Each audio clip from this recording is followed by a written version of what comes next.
요즘 미국이랑 이란 뉴스 보면 정말 정신이 하나도 없죠. 막 전쟁 날 것처럼 험악한 말들이 오가는데 과연 이게 진짜일까요? 오늘 이 혼란스러운 헤드라인들 너머에 숨겨진 진짜 이야기를 한번 파헤쳐 보겠습니다. 자, 지금 화면에 나오는 이 말들 좀 보세요. 호르무즈 해협 내놔라, 핵 개발 건드리지 마, 전쟁 배상금까지 내라. 와, 이란 쪽에서 나왔다고 보도된 요구들인데 이것만 딱 들으면 진짜 당장이라도 큰일 날 것 같지 않으세요? 그런데 말이죠. 과연 이 요구들이 진짜일까요? 액면 그대로 믿어도 되는 걸까요? 아니면 이 모든 게 훨씬 더 큰 판을 짜기 위한 일종의 게임은 아닐까요? 지금부터 그 속을 한번 들여다보겠습니다. 네, 바로 첫 번째 주제. 진짜 협상 게임입니다. 부제는 허세를 꿰뚫어 보기고요. 핵심은 이거예요. 겉으로 보이는 이 험악한 말들, 사실 이게 다가 아니라는 거죠. 지금 우리가 목격하고 있는 건 전쟁 직전의 상황이 아니라 사실은 서로 더 유리한 위치를 차지하려고 벌이는 아주 치열한 협상 게임에 가깝다는 겁니다. 자, 먼저 미국 쪽 패를 한번 볼까요? 겉으로는 뭐 엄청난 무력을 과시하고 기반 시설을 폭격하겠다 이런 공격적인 말을 쏟아내죠. 하지만 진짜 속마음은 실제 목표는 좀 다릅니다. 사실 미국은 중동에서 발을 빼고 싶어 해요. 또다시 그 비싼 대규모 전쟁에 휘말리는 걸 피하고 싶은 거죠. 그러니까 이 위협은 상대를 최대한 압박해서 협상 테이블로 끌어내고 결국엔 원하는 철수라는 목표를 달성하기 위한 일종의 전술이라고 볼 수 있습니다. 이란도 판을 읽는 방식은 비슷합니다. 공개적으로는 정말 말도 안 되는 아주 극단적인 요구들을 하잖아요. 이건 사실 자국 내 강경파들을 향한 메시지 성격이 강해요. 우리 이렇게 세게 나가고 있다 보여주는 거죠. 하지만 이란의 진짜 목표는 결국 제재를 풀고 경제를 살리는 아주 실용적인 합의를 이끌어내는 겁니다. 역사를 보면 항상 그랬어요. 이란은 겉으로는 강하게 나가도 결국에는 항상 협상 테이블로 돌아왔거든요. 여기서 아주 재미있는 지정학의 법칙 같은 게 하나 나옵니다. 바로 이거죠. 지도자가 공격에 대해 많이 이야기할수록 실제로는 협상을 더 원한다. 이거 어디서 많이 본 그림 같지 않으세요? 맞아요. 예전에 트럼프 대통령이랑 김정은 위원장이 서로 내 책상 위 핵 버튼이 더 크다면서 싸우다가 결국엔 만났잖아요.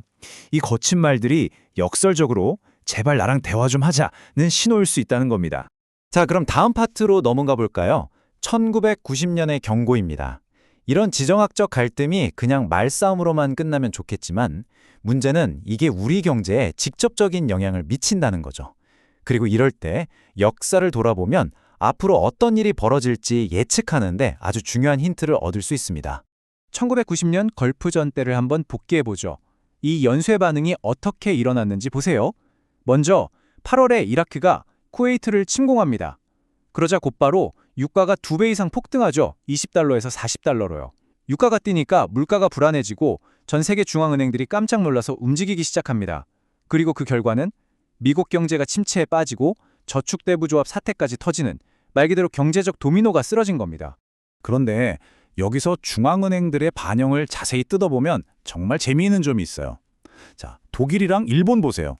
유가가 뛰니까 바로 금리를 확 올려버립니다. 인플레이션을 잡겠다는 거죠. 그런데 미국은 어땠나요? 처음엔 동결하다가 나중엔 오히려 금리를 내립니다. 왜? 도대체 왜 미국만 이렇게 다른 길을 갔을까요? 바로 이 차이점에 모든 답이 숨어 있습니다. 그 비밀은 바로 미국 연준만이 가진 특별한 임무, 이중 책무에 있습니다.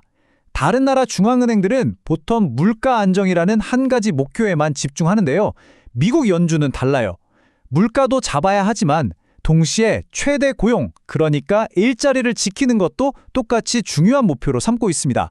두 가지 숙제를 동시에 해야 하는 거죠. 이 때문에 경제에 충격이 왔을 때 다른 나라처럼 무작정 금리를 올리기보다는 경기를 살리는 쪽으로 움직일 여유가 생기는 겁니다. 자, 1990년의 교훈을 머릿속에 담아두고 이제 현재로 돌아와 보겠습니다.